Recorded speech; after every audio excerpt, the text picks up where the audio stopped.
I've originally planned a fun video for this week, but this is important. What's up people, it's Ali, and today we're discussing something of extreme importance, that is sexual assault. This weekend the internet have been taken by storm with the hashtag #MeToo, which addresses sexual assault from people who have experienced it, sharing their own stories. Although I've already had an idea that the situation was pretty bad, this campaign was an extreme eye-opener. Whatever I thought was bad is actually much worse than I've expected. Sexual harassment and assault comes in multiple forms and levels, starting from verbal, such as catcalling, all the way to physical, such as rape. And none of it is okay. I can somewhat relate to the fear of that moment. I've actually got catcalled for the first time when I was 13, and the assailant was around 10 years older than I was, which was terrifying. I simply couldn't sleep for that week. So I can't imagine, heck, I'm even terrified of even thinking what kind of horrors rape victims go through. Even worse, my friend recently have been assaulted on public transit in front of people, and no one have done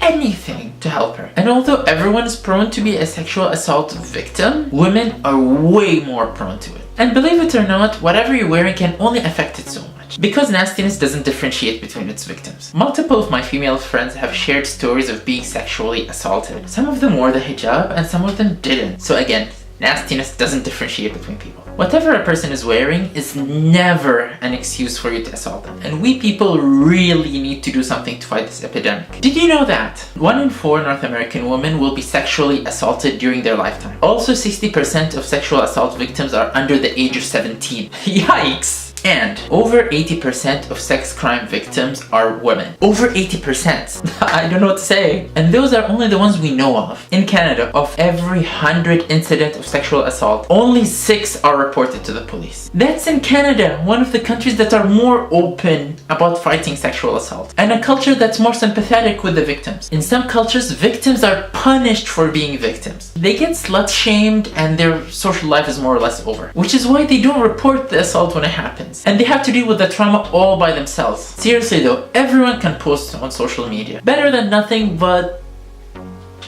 what can we do to prevent such problem? I'm not putting down posting on social media, because every problem needs to start with awareness first so we can deal with it. But still, what's the next step? To the ending card. This campaign was a massive eye-opener for those who didn't know about rape culture and sexual assault. But what is the next step? What actions can we do to reduce this epidemic? Please do share your suggestions in the comment section down below, and hopefully next week I'll see you guys with a happier topic. Thank you for watching.